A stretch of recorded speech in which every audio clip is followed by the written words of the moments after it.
And welcome to our YouTube channel study with Giri sisters. तो जैसे कि हमारा 5.2 चैप्टर अभी चल रहा है और रनिंग में 2 वीडियो अपलोड भी हो चुके हैं। तो उससे रिलेटेड जो हमारे पास है बहुत सारे ऐसे बीमारियां हैं जिनके बारे में अभी हमने और जानना है। हम जिस तरह से हमारे चैप्टर इंक्लूडिंग बहुत सारी बीमारियां हैं, तो आज हम लोग जानेंगे सार्स, SARS, सार्स।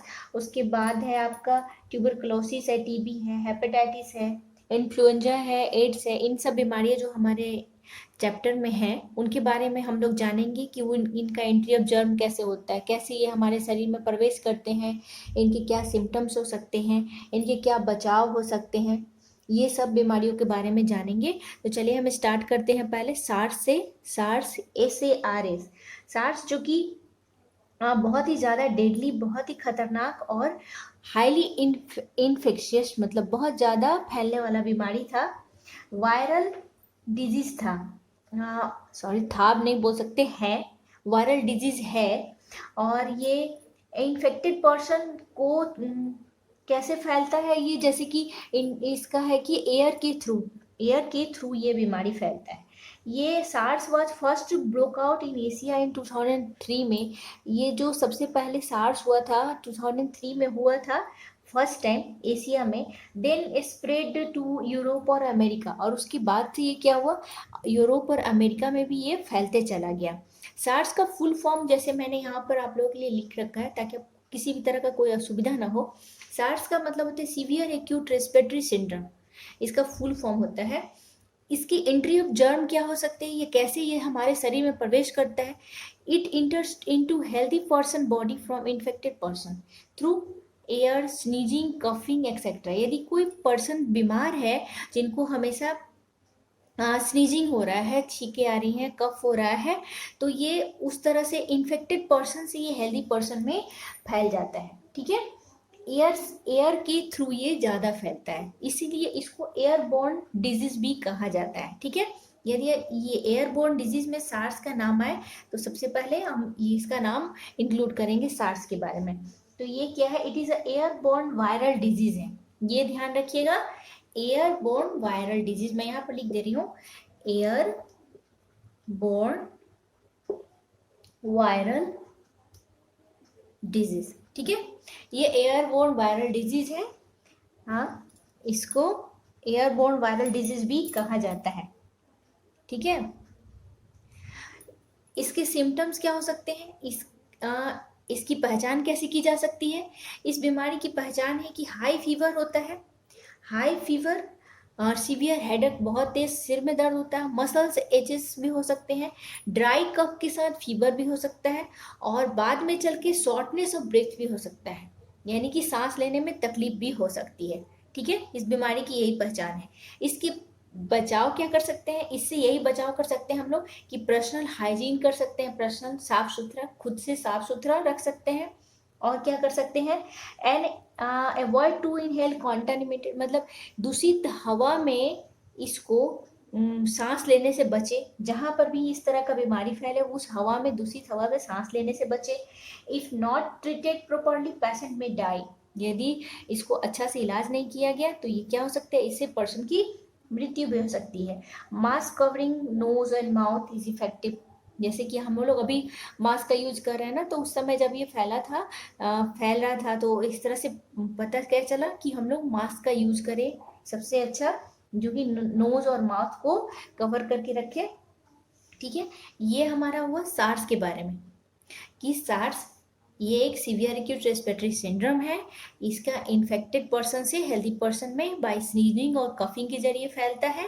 इससे हाई फीवर होता है, फीवर के साथ ड्राई कफ के साथ काफ़ी तेज बुखार भी आ सकता है और सांस लेने में तकलीफ भी हो सकती है। पर्सनल केयर में हम अच्छे से हाइजीन कर सकते हैं, अच्छे साफ सुथरा कर सकते हैं, और इन्फेक्टेड जो दूषित हवाएं हैं उनसे हम बच सकते हैं, जहाँ पर दूषित, क्योंकि ये एयरबोर्न डिजीज है तो इसीलिए वहां पर हम बच के अपने आप को बचा सकते हैं। ठीक है, नेक्स्ट हमारे पास है ट्यूबरकुलोसिस, जिसको TB शॉर्ट फॉर्म भी कहा जाता है, उसके बारे में जानते हैं। उसके बाद हम आते हैं ट्यूबरकुलोसिस यानी कि TB के बारे में। TB क्या है, TB का फुल फॉर्म होता है ट्यूबरकुलोसिस। ठीक है, यहाँ पर आप लोगों को दिखेगा। TB जो होता है वो बीमारी, tuberculosis is caused by the bacterium bacteria, जिस बैक्टीरिया के द्वारा होता है उसका नाम है माइकोबैक्टीरियम ट्यूबरक्लोसिस। जिस बैक्टीरिया के द्वारा ये बीमारी होती है उसका नाम है माइकोबैक्टीरियम ट्यूबरक्लोसिस। ठीक है, ये जनरली अफेक्ट कहाँ करता है, ये लंग्स में अफेक्टेड करता है, मतलब लंग्स को बहुत अधिक प्रभावित करता है tuberculosis. Though in the tuberculosis mainly lungs is affected, lungs ही ज़्यादा इफेक्ट होता है, लंग्स पे ही ज़्यादा प्रभाव पड़ता है, लेकिन शरीर के अलग अलग हिस्सों पर भी इसके बहुत अधिक प्रभाव हो सकते हैं। जैसे कि शरीर के अलग अलग हिस्से, जैसे कि बोन हुआ, हड्डियों पर हुआ, लिम्फ से हुआ, लिम्फ ग्लैंड्स पे हुआ, आंतों पर हुआ, इस तरह माइकोबैक्टीरियम के द्वारा और भी शरीर के अलग अलग हिस्सों पर भी ये प्रभाव डाल सकते हैं। ठीक है, इसका एंट्री ऑफ जर्म, ये जर्म कैसे हमारे शरीर में घुसता है, ये घुसता है, it is highly infectious disease, ये बहुत अधिक संक्रमण कारक बीमारी है। ये ट्रांसमिटेड होता है बाय एयर से। ये एयर, यदि किसी पर्सन को हुआ है ये बीमारी और वो अपने छींकने से, और जो छींकने के द्वारा जो मुंह से, जो नाक से या फिर पानी की बूंदें आती हैं, ड्रॉपलेट्स आते हैं, या फिर जो कफिंग से आते हैं, उसके द्वारा यदि कोई इन्फेक्टेड है पर्सन, तो वो क्या करेगा कि उसके द्वारा एयर में आने के बाद वहाँ किसी हेल्दी पर्सन के बाय एयर से वो ट्रांसमिट हो जाता है और वो हेल्दी पर्सन को क्या कर देता है, इन्फेक्टेड कर देता है। ठीक है, तो ये बीमारी कैसे फैलती है, 1% to another person infected by droplets release through the coughing और स्नीजिंग के द्वारा ये बीमारी को ट्रांसमिट होते रहता है। इस बीमारी के सिम्टम्स क्या हो सकते हैं, इस बीमारी का सिम्टम्स है जैसे कि और भी बहुत सारे के स्टार्टिंग में सिम्टम्स होते हैं, including continuous mild fever, loss of appetite, भूख कम लगना, थकावट होना, वेट लॉस हो जाना अचानक से, और लास्ट मतलब लेट स्टेज में बहुत अधिक जाने पर क्या होगा कि चेस्ट पेन भी होता है, और आपके कफ के साथ ये खून भी आता है, मतलब ब्लड भी आना है। तो ये इस बीमारी से बचने के लिए हम क्या कर सकते हैं कि कंटिन्यूअस जो इसकी जो दवाइयाँ हैं उनका आप कंटिन्यूअस यूज करने से इस बीमारी से हम पूरी तरह से बच सकते हैं या बचा जा सकता है। इसमें जो DOTS डॉट्स है is a popular treatment and children should be immunized by BCG। इसको जो डॉट्स के द्वारा, डॉट्स का नाम आपने सुना होगा, बहुत सारे ऐड वगैरह में डॉट्स का नाम पहले आता था। तो डॉट्स क्या है कि डॉट्स जो है एक पॉपुलर ट्रीटमेंट है, एक प्रसिद्ध उपचार है, और बच्चों को BCG इम्यून सिस्टम का जो वैक्सीन जो लगता है जन्म के तुरंत ही, वो इससे क्योर करने के लिए, इससे बचाने के लिए ही BCG का टीका लगवाया जाता है। जो बच्चे जो तुरंत से जन्म लेते हैं ना, उनका टीका लगवाया जाता है। तो मैं यहाँ पर आपको दिखा देती हूँ कि डॉट्स का फुल फॉर्म होता है directly observe treatment short course. Dots का ये फुल फॉर्म है, ये एक प्रसिद्ध उपचार है, और BCG का टीका जो लगाया जाता है बच्चों में वो है बेसिल कैलामाइड ड्यूरिन, जो टीके का नाम है। ये वैक्सीन बच्चों को लगाया जाता है इस बीमारी से बचने के लिए, ये वैक्सीन लगाए जाते हैं। ये एक पॉपुलर उपचार है। ठीक है, अकॉर्डिंग टू WHO के अनुसार हमारे 2016 में ये एक टीबी के सबसे ज़्यादा केसेस हमारे भारत में पाए गए। तो उस समय से हमारे गवर्नमेंट ने ये डॉट्स का बहुत तेजी से प्रचार करवाया, जिससे कि बहुत सारे ऐड के दौरान आप देखे होंगे, थोड़ा सा ध्यान दिए होंगे, कभी कभी टीवी का बहुत सारा ऐड आता था, तो उसमें इस तरह के डॉट्स का नाम हमने सुना था। डॉट का वही मतलब होता है कि शॉर्ट ट्रीटमेंट, शॉर्ट कोर्स के साथ इसका उपचार अच्छा से किया जाए, ताकि इसका टीबी के केस को हमेशा के लिए ख़त्म किया जा सके। ठीक है, तो ये एक बैक्टीरिया जो होता है वो माइकोबैक्टीरियम ट्यूबरक्लोसिस के द्वारा होता है, और जनरली ये लंग्स को अफेक्ट करता है, लेकिन यदि बहुत ज़्यादा बढ़ जाए तो शरीर के अन्य हिस्सों को भी ये प्रभावित कर सकता है। ठीक है, इस तरह से हमारा ये टीबी का है। हमने ये टीबी अभी देखा कि टीबी किस तरह से फैलता है, और इसके क्या उपचार हो सकते हैं, कैसे इसको बचाव कर सकते हैं। नेक्स्ट हमारे पास जो है बीमारी है वो है हमारे चैप्टर इंक्लूडिंग में कि हेपेटाइटिस। व्हाट इज हेपेटाइटिस, क्या होता है, वो भी हम लोग यहाँ पर देख लेते हैं। ठीक है, तो हेपेटाइटिस के बारे में हम, जैसे हम लोग हेपेटाइटिस के बारे में पढ़ते हैं, जानते हैं ना।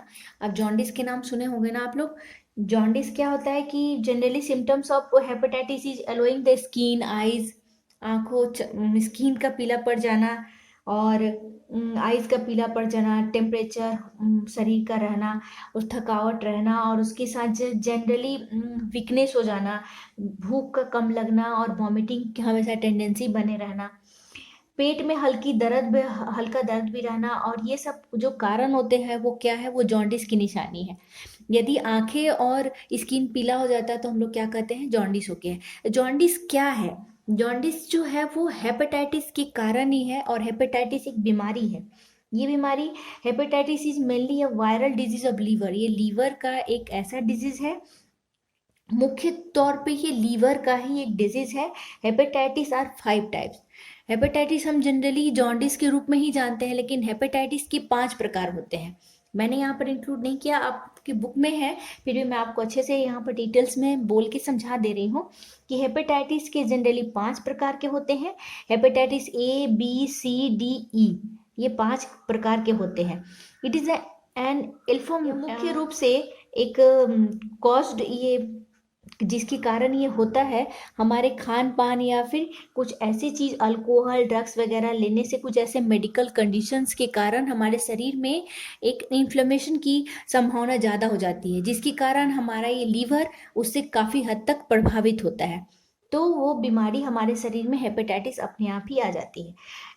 इसका एंट्री ऑफ जर्म क्या हो सकता है, जैसे ए और ई जो होता है, एंट्री ऑफ जर्म में हम यहाँ पर देखेंगे ए और ई जो टाइप्स होता है, कॉज्ड बाई होता है दूषित खाने और पानी पीने के कारण होता है, ठीक है।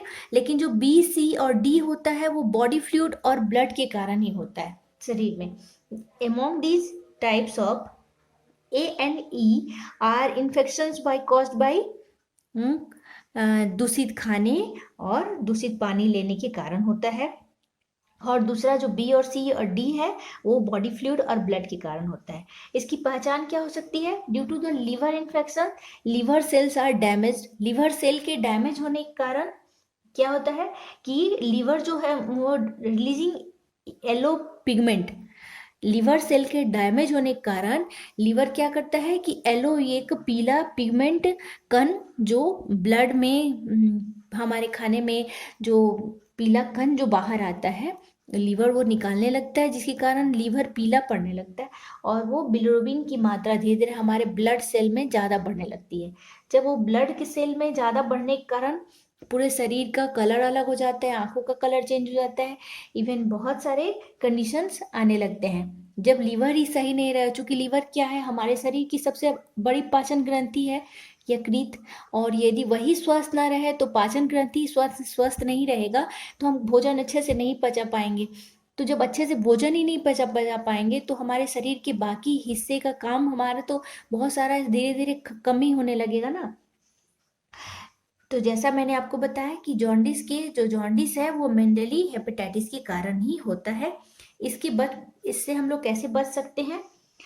हेपेटाइटिस इज ए डेंजरस, यदि ये खतरनाक हो सकता है यदि हम इसको अच्छे से इलाज ना करें तो। इसमें हम लोग क्या करेंगे कि एडिक्वेट रेस्ट और प्रॉपर ट्रीटमेंट लेते हैं, ताकि इस बीमारी से, हेपेटाइटिस पेशेंट को दिया जाता है ताकि इस बीमारी से हम बच सकें, ठीक है। उसके बाद हम लोग आते हैं फ्लू और इन्फ्लुएंजा के बारे में। ये फ्लू, हेपेटाइटिस के बारे में और ये भी चीज़ जान लीजिए कि ये एक जो होता है हेपेटाइटिस वायरस के कारण ही होता है। ये बीमारी, ये जो हेपेटाइटिस वायरस के कारण ही ये बीमारी होती है। मैंने यहाँ पर नहीं लिखा है, लेकिन मैं पॉइंट आप लोग को इंक्लूड कर दे रही हूँ कि हेपेटाइटिस वायरस के कारण ही होता है, जिसको हेपाटाइटिस वायरस कहा जाता है, ठीक है। हम लोग आते हैं फ्लू और इन्फ्लुएंजा। फ्लू और इन्फ्लुएंजा में मेनली हम लोग क्या जानते हैं कि फ्लू हुआ, इन्फ्लुएंजा हुआ, तो अभी हमारे जैसे मुख्य तौर पर बिसाइड्स कॉमन इन्फ्लुएंजा के अलावे भी बहुत ऐसे तरह के फ्लू पाए जाते हैं, फ्लू होते हैं जिनमें स्नीजिंग, कफिंग होता है, तो हम लोग क्या कहेंगे, फ्लू हुआ। पर ये जनरली सिंपल वाला फ्लू नहीं है। स्वाइन फ्लू का नाम आपने सुना होगा, बर्ड फ्लू का नाम सुना होगा, ये सब उसी फ्लू में आते हैं। ठीक है। तो it is a highly viral disease है, mainly infected respiratory tract, nose, throat और लंग्स को ये पूरी तरह से प्रभावित करता है। और ये कैसे फैलता है? ये पर्सन टू पर्सन फैलता है, contact by droplets, coughing, sneezing और ड्यूरिंग टॉकिंग के दौरान, बातचीत के दौरान, कफिंग और स्नीजिंग के दौरान ये पर्सन टू पर्सन फैलता है। ठीक है। इस बीमारी का सिम्टम्स क्या हो सकता है? इस बीमारी का सिम्टम्स हो सकता है क्या? The common symptoms of influenza onset of chills, discharge from nose, nose के जरिए जो डिस्चार्ज होता है, या फिर स्नीजिंग के दौरान, तो इससे इन्फेक्शन, ये सिम्टम्स हो सकते हैं। और फीवर हो सकता है, सिर में दर्द, मस्कुलर पेन हो सकता है, कफिंग और जनरली वीकनेस भी आ सकता है। इसे हम लोग कैसे बच सकते हैं? तो पर्सनल हाइजीन और एडिक्वेट रेस्ट, पर्याप्त मात्रा में रेस्ट लें, प्लेंटी ऑफ वाटर लें, और उस पेशेंट को, और जनरली 3 से 5 दिन तक इसको रेस्ट करने की सलाह दी जाती है। आपने सुना होगा ना H1N1 स्वाइन फ्लू के बारे में, जो कि एक इन्फ्लुएंजा वायरस था, that was found in April 2009 में। यह बहुत फैला था। It is cause illness in people worldwide, pandemic का रूप लिया था इसने। Many people die at this disease, from this disease. तो H1N1 जो स्वाइन फ्लू था, वो एक इन्फ्लुएंजा वायरस के कारण ही हुआ था, जो कि 2009 में हुआ था। ठीक है। और ये बहुत, इसके कारण बहुत सारे लोग बीमार पड़े थे, और ये बाद में एक पैंडेमिक का रूप ले लिया था, जो कि बाद में इस बीमारी से बहुत सारे लोग मारे भी गए थे। ठीक है। हम लोग आते हैं एड्स के बारे में, जानते हैं कि एड्स क्या है। हमारे इस चैप्टर का लास्ट ये डिजीज है जिसके बारे में हम लोग जानेंगे यहाँ पर, एड्स के बारे में। ठीक है। तो एड्स जो है, एड्स के बारे में हम लोग जानेंगे। एड्स क्या है? एड्स का फुल फॉर्म होता है एक्वायर्ड एमिनो डिफिशियंसी सिंड्रोम। ठीक है। AIDS AIDS is a fatal disease है, और ये जो वायरस के कारण होता है वो है रेट्रोवायरस नोन एज HIV। ठीक है। रेट्रोवायरस जिसको कहा जाता है known as human immune deficiency virus, HIV के रूप में जाना जाता है। इसके कारण ये होता है। इसके सिम्टम्स क्या हो सकते हैं? AIDS virus attacks human WBC। ये क्या करता है? ये ह्यूमन के WBC पर अटैक करता है। WBC होता है ना, व्हाइट ब्लड का सेल्स होता है, पार्टिकुलर लिम्फोसाइट्स, और जो हेल्पर सेल्स होते हैं, और destroy the self defence mechanism, जो हमारे शरीर में सेल्फ डिफेंस जो मैकेनिज्म होता है, या ह्यूमन बॉडी का इम्यून सिस्टम होता है, उसको ये बुरी तरह से अटैक करता है, और उसको पूरी तरह से बर्बाद या कमजोर कर देता है। ठीक है। इसके जर्म्स, एंट्री ऑफ जर्म्स क्या हो सकते हैं? हाँ, एड्स के बारे में और भी है कि एड्स से सेक्सुअली कांटेक्ट से भी फैलते हैं, और ब्लड ट्रांसफ्यूजन से भी फैलते हैं। आप देखते हैं कि पहले क्या होता था कि जिसकी जब एड्स को जब पूरी तरह से फैलने लगा, तो पहले क्या करते थे कि एक ही सिरिंज और एक ही निडल को बार बार इस्तेमाल किया जाता था। लेकिन जब से एड्स के बारे में कांटेक्ट में आया, तो गवर्नमेंट ने क्या चलाया कि जितने भी हमारे इंजेक्शन दिए जाएंगे, उन सब के इंजेक्शन और जितने भी सिरिंज वगैरह हैं, वो सब अलग अलग होने चाहिए। हमें नहीं पता कि किस व्यक्ति के अंदर कौन सी बीमारी है, और वो डायरेक्ट क्या होता है कि ब्लड लेने के दौरान, या कट, या फिर किसी के दौरान, जनरली वो इसी के दौरान फैलता है कि हमें वो डायरेक्ट वो इंसर्ट होता है हमारे ब्लड में, हमारे सेल में, और वो बीमारियां उसी के द्वारा चली जाती हैं, क्योंकि हमें नहीं पता कि वो कौन सा व्यक्ति इन्फेक्टेड है। तो इस तरह से एड्स बहुत बुरी तरह से फैला। AIDS transmitted through blood during blood transfusion के दौरान, या फिर through cuts if contact come in contact with infected person, और टू ब्लड फ्लूइड, या फिर म्यूकस, या फिर ऐसे के दौरान फैला जो कि इन्फेक्टेड पर्सन था। और थोड़े इन्फेक्टेड नीडल्स के कारण भी ये बीमारियां फैलते चले गए। AIDS virus can also be transmitted from mother to child during pregnancy. यदि कोई माँ को ये बीमारी है, तो वो बच्चे में वो बीमारी इस तरह से आ जाएगी। इसीलिए HIV टेस्ट वगैरह करवाया जाता है, ताकि पता चल सके कि माँ को वो एड्स वाला बीमारी है कि नहीं है, जिसको रेट्रोवायरस, जिसको ह्यूमन इम्यूनो डिफिशिएंसी वायरस के नाम से जाना जाता है, वो बीमारी है कि नहीं। तो इस तरह से ये शरीर में हमारे प्रवेश करता है ये जर्म। इसके प्रिवेंशन क्या कर सकते हैं? इसके prevention, as there is not ये any direct medicine to cure AIDS, AIDS के लिए ऐसा कोई डायरेक्ट मेडिसिन अब तक नहीं बना है। Prevention is the best method to to combat this fatal disease. Prevention को मतलब अच्छी तरह से इसको रोकने के लिए अवेयरनेस को डेवलप किया जा रहा है फ्रॉम एवरी कॉर्नर, ताकि यदि किसी ऐसे व्यक्ति को HIV है तो उसको हम लोग क्या करेंगे कि इस तरह से अवेयर करके रखेंगे कि आप अपने बीमारी को अपने तक ही सीमित रखिए और किसी कोई बीमारी न फैले। तो ये अवेयरनेस के जरिए इस बीमारी को हम लोग रोक रहे हैं, पर येट अभी तक इस बीमारी का कोई भी मेडिसिन नहीं उपलब्ध है ताकि इस बीमारी को अच्छे से खत्म किया जा सके। ठीक है, तो हमारा ये जो 5.2 चैप्टर था एपिडेमिक, उससे रिलेटेड मैंने अपने हिसाब से और अपने नॉलेज के हिसाब से आप लोगों के बारे में सोच के मैंने कोशिश किया है कि आप लोग को अच्छे से समझ में आ जाए। फिर भी कहीं कुछ टॉपिक में प्रॉब्लम होता है तो आप मुझे कमेंट सेक्शन में पूछ सकते हैं, कोई दिक्कत नहीं है। मैं कोशिश करूंगी कि आपको रिप्लाई करके अच्छे से एक्सप्लेन करके बता सकूं। ओके, तो तब तक आप इस चैप्टर को अच्छे से रिवाइज करिए, पढ़िए। और मैंने इसके क्वेश्चन आंसर भी सॉल्व कर रखे हैं, जल्दी ही मैं उस वीडियो को भी अपलोड करूंगी ताकि आप लोगों को दिक्कत ना हो। क्वेश्चन आंसर के जरिए हम और भी अच्छे से इस चैप्टर के बारे में डिटेल्स में अच्छे से जान पाएंगे। ठीक है, तो प्लीज़ वीडियो को एंड तक देखिए ताकि और भी अच्छे से आप लोगों को समझ में आए। ओके, तो अपना सेल्फ स्टडी जारी रखिए और हमारे चैनल को जरूर से जरूर देखिए और शेयर जरूर करिए ताकि और भी बच्चों को लाभ मिल सके। ठीक है, thank you, keep watching, bye bye.